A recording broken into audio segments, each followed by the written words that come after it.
Hello, hello, hello. It's your new day with Donna Reiners and Dr. Cami Owen, where we solve all the world's problems, or maybe just one. And maybe it's yours. In our 30 minutes, we talk about your emotions and mind and how they tie into your body and spirit. We want you to renew and restore yourself in a world that wants you crazy. And sometimes we even talk about money. Introducing your hosts, Donna Reiners and Dr. Cami Owen.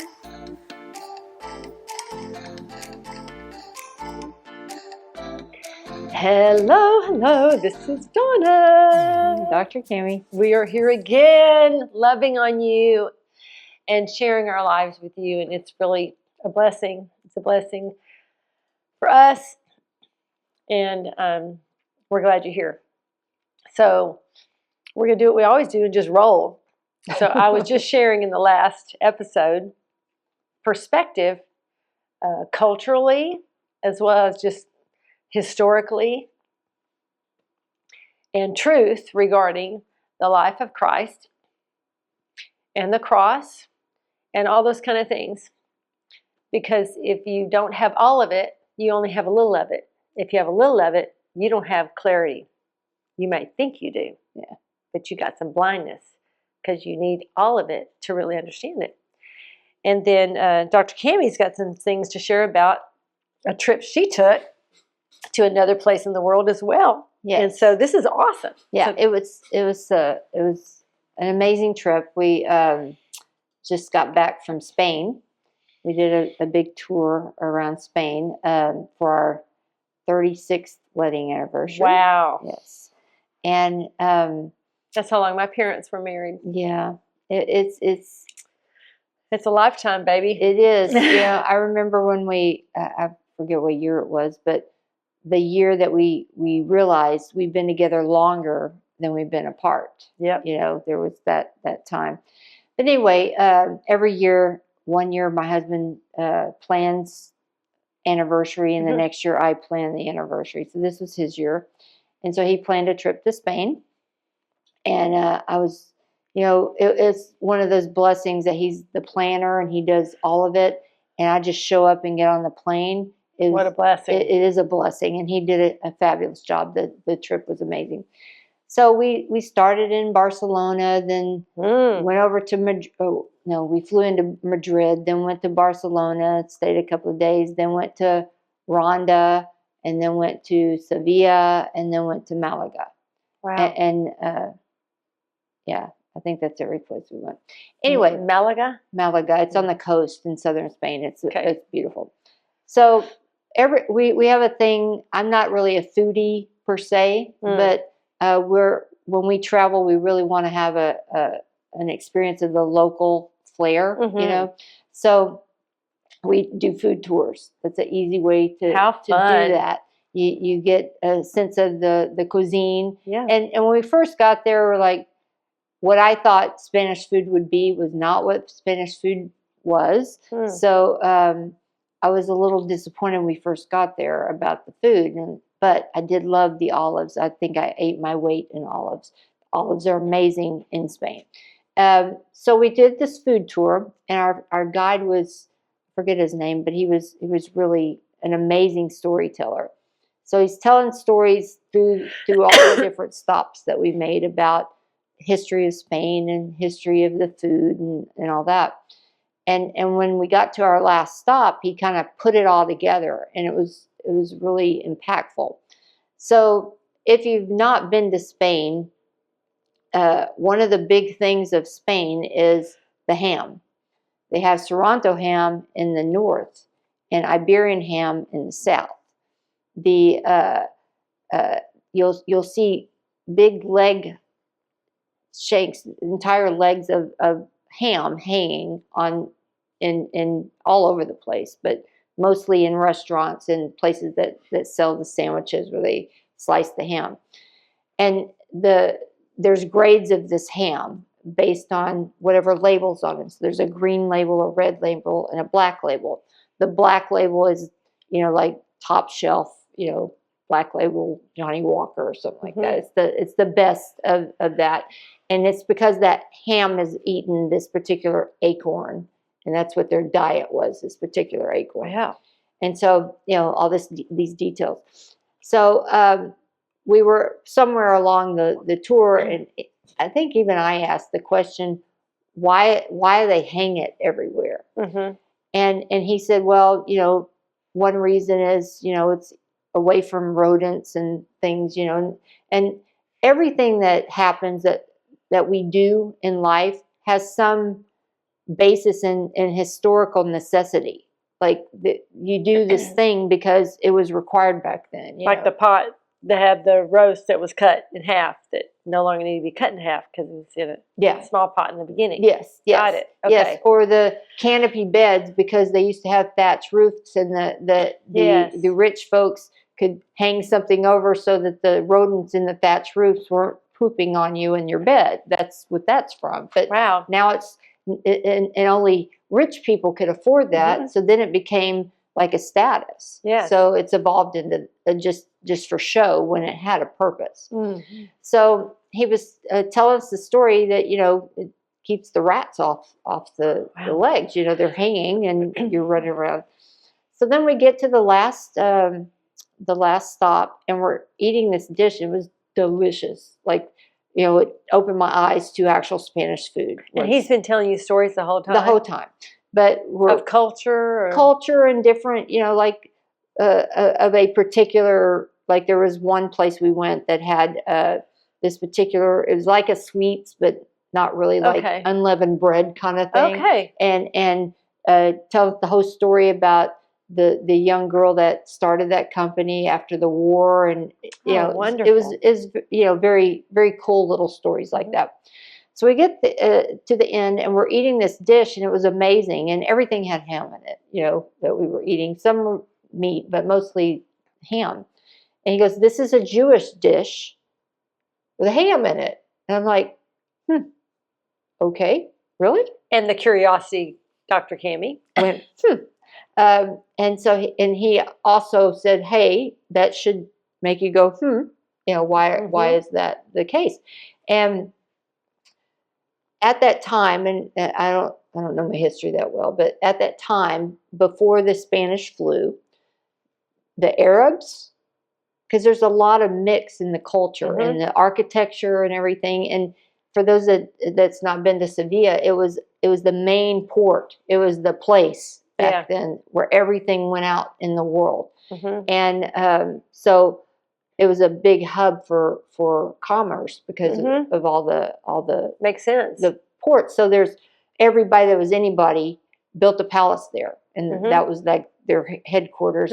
So there's palaces everywhere in Sevilla because of all the wealth that it brought, and then the wealthy people came and built these massive palaces, and so it's all over the city, these beautiful palaces. So we're eating this dish, and he's telling us a story about when the Arabs were there, the Jews were there, and the Christians were there, and everybody's chilling and they're doing well. And then living in harmony. Imagine that. And then the Spanish flu hit, and it was pretty much like when COVID hit here, that people started fighting. They started fighting. They started fighting over who brought the flu. It was the Arabs, it was the Jews, it was the Christians. Somebody brought the flu and brought this plague, and then everybody started fighting, and then it was like wars and cliques and all that.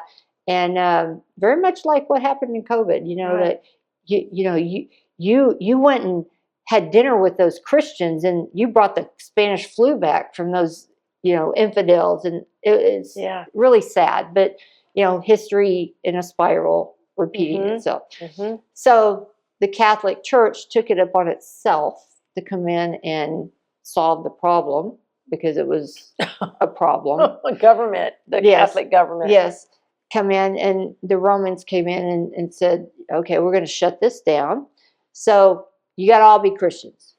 Well, we don't want to be Christians. We're Muslim. Okay, fine. You pay a very hefty tax, and started taxing everybody. And the Jews are like, yeah, we don't want to be Christians either. We're Jewish. Okay, you pay a big hefty tax. Well, some of them were like, yeah, I'm not going to pay your tax. Okay, let me one up that. We're going to kill you. If you don't pay it, we're going to kill you. It's always about money. Yes. So we're just gonna kill you. And they didn't want to pay the tax either. You know, there's like, I don't want to pay the tax. Okay, fine, we'll kill you. So, okay, I don't want to be dead. So I'll be a Christian.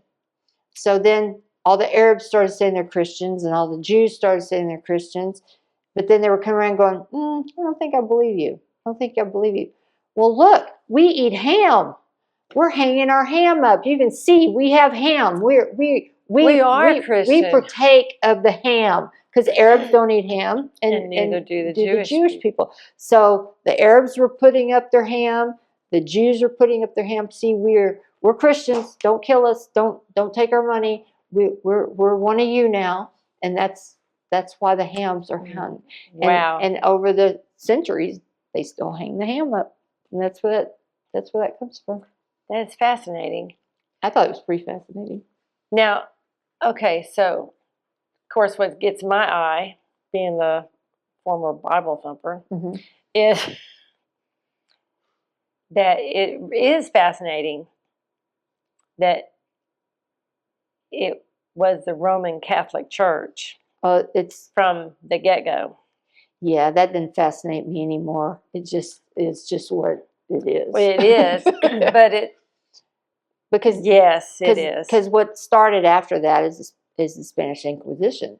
Yes. And then they started killing people thinking they're witches. And, you know, at that time, the Catholic Church killed more people than all the world wars. And see, that's not the name of Christianity. Now, some of us that are Christian don't even want to be called Christians anymore. Yeah. Go ahead. Yeah. No, it's true. And when you were talking about the Bible in context, I also believe there's a lot of documentation that the Catholic Church has plucked out. Of course. And has it in the Vatican. And I've been to the Vatican twice. And the last time I went to Rome, the energy there, I went to the Colosseum. This was 2 summers ago. We went to Italy. And this was the second time I've been to Rome, but the first time I've been to the Colosseum. Because I'm pretty intuitive and I feel energy.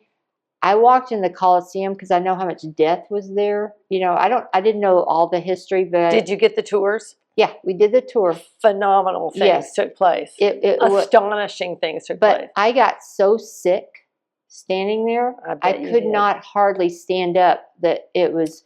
I was literally. I could not function inside of there. Walked out. I was completely fine.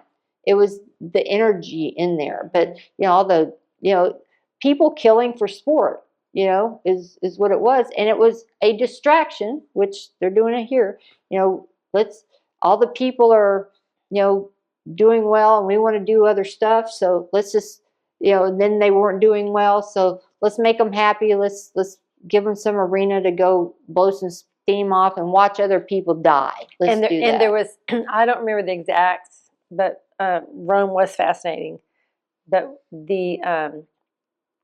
when we use the word bloodbath, it literally, it was like river of blood flowing down that they had to rinse out and wash out in order to have the next showing of either the martyrdom or putting the people against each other to kill or be killed by the animals and things of that nature. So this was real stuff. Lions literally eating people. Yes. It was real stuff. And it was real blood at a real time. And that Colosseum, back in the day, had some of the gold that came from Jerusalem. Yes. But over time, of course, scavengers come and they steal what they can. Yeah. So there is really, I don't know that there's any gold outside, but it's all inside the churches. Yeah.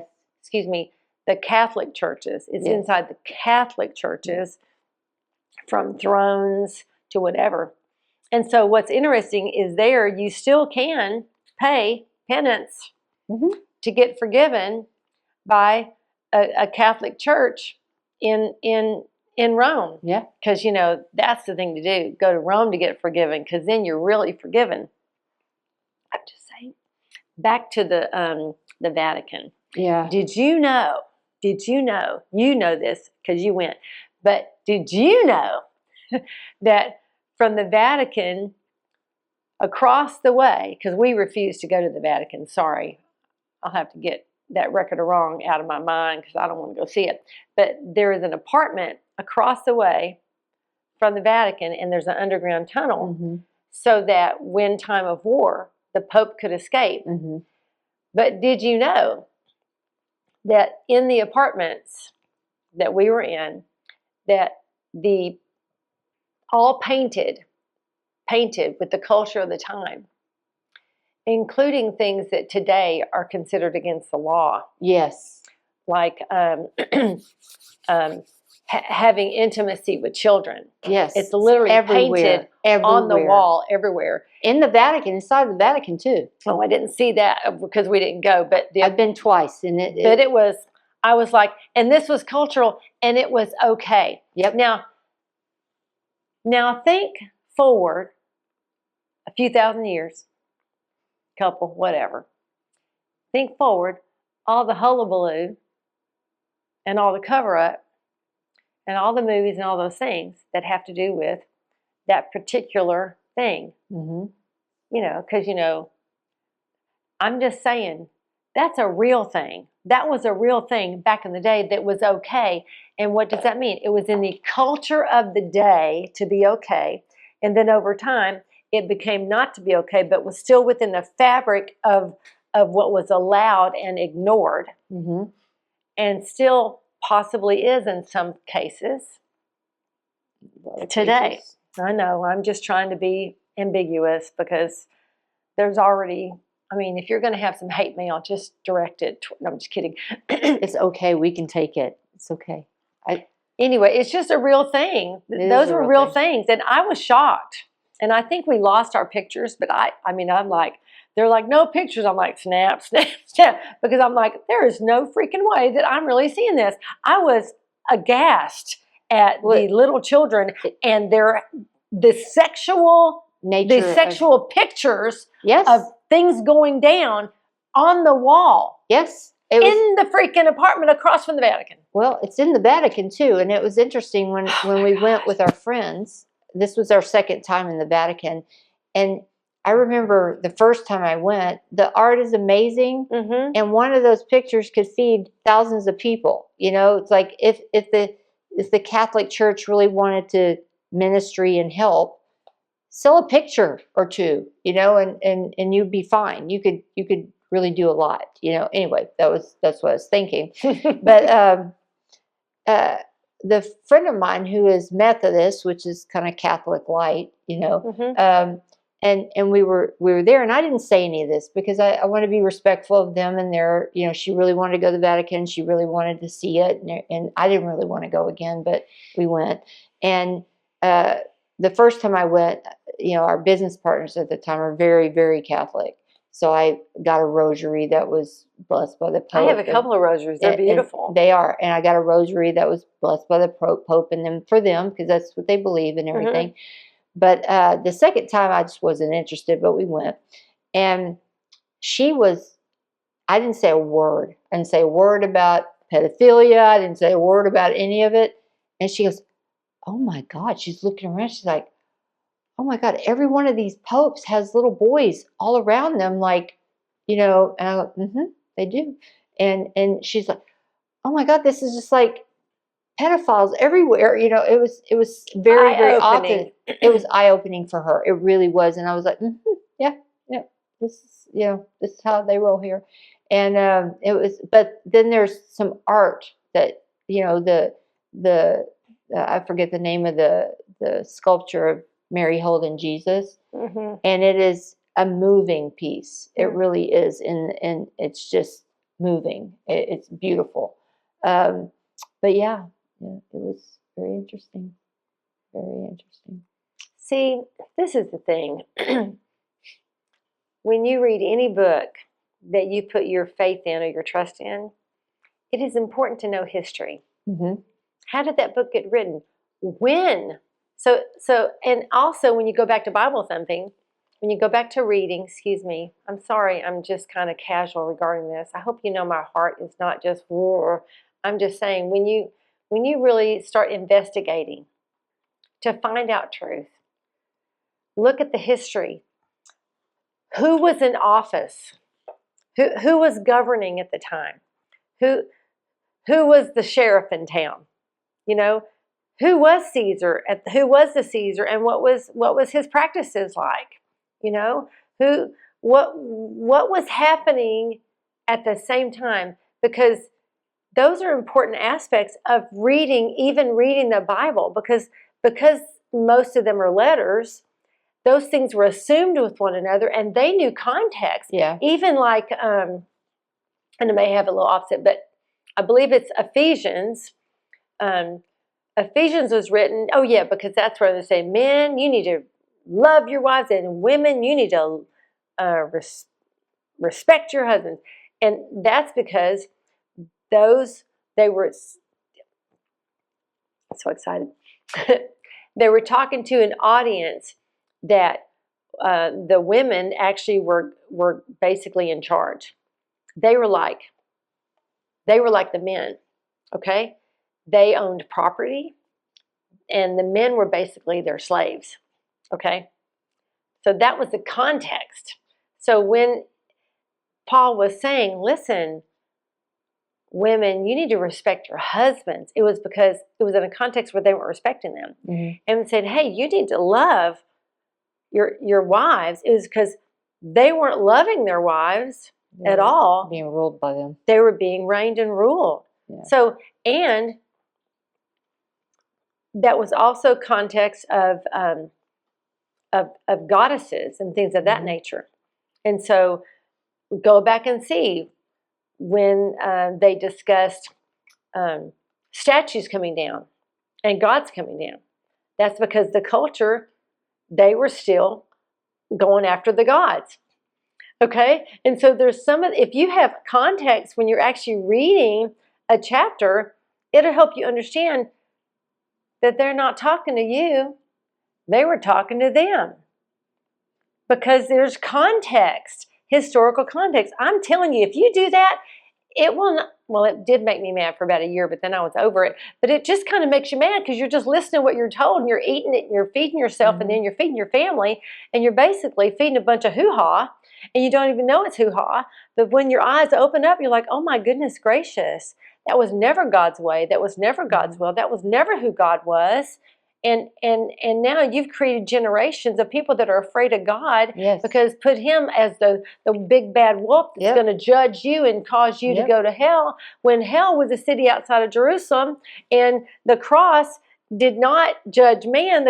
We're not waiting for the judgment. The judgment took place when the old covenant was destroyed, when the temple was destroyed, because all the records were inside the temple. And that's the only way you could stand as a priest and forgive. You couldn't forgive anybody if you couldn't prove you were a pure Levite. So when that was literally removed, nobody could stand in the place in the office to forgive you of your sin anymore.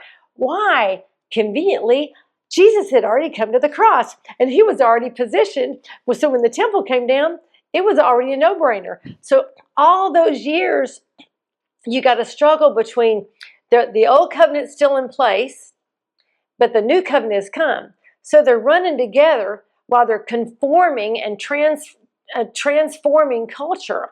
And so Paul and his guys, why were they going to the ends of the earth? It wasn't the ends of earth. It was the ends of their earth, the ends of their people that were in the context of who they were talking to and what was going on.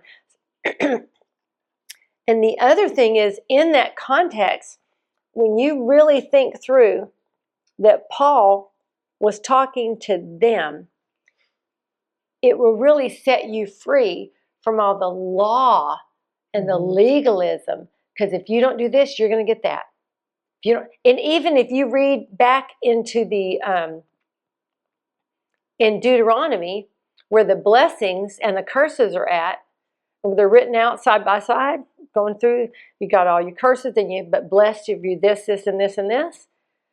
All of that was written in the context of the law. Mm-hmm. So even saying, well, I'm blessed and not cursed, I'm the head, not the tail, you're still putting yourself under the law. Right. Because what did Jesus say? Jesus came to give life abundantly. Abundantly. Abundantly. Abundantly. That's your now is life abundant. Yes. Not you're just blessed. Yes. Yes. I mean, it's a game changer. And you'll have a new relationship to develop with God, because He's already got a relationship with you. But you get to have a new relationship with God by developing a new one through relationship instead of being afraid. You know, I grew up with a dad, my way is the highway. Yeah, so did I. And you know what? I got pictures of my siblings with my mom, and they're all dressed alike. Okay, because they're going to church, get baptized that day. You're going to do it by God, and that's the end of it. I mean, that's how our family got baptized. Mm-hmm. I got baptized 4 times, so I thought I'd really make it fun. Anyway, what you got? We got 2 minutes. This is fun. Yeah, I'm letting loose. I'm trying to think of what kept coming to light is like what's going on now. Okay, yes.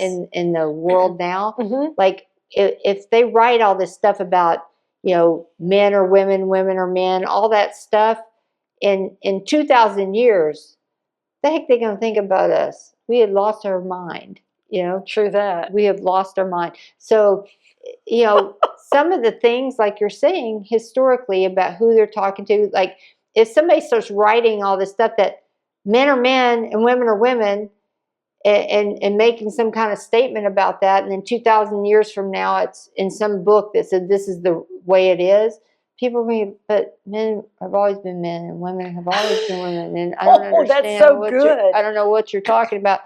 And in this context, I was watching a video, and they were going around, you know, where they asked people on the street, they were asking, you know, 30-somethings and below, in the 20s, can men have babies?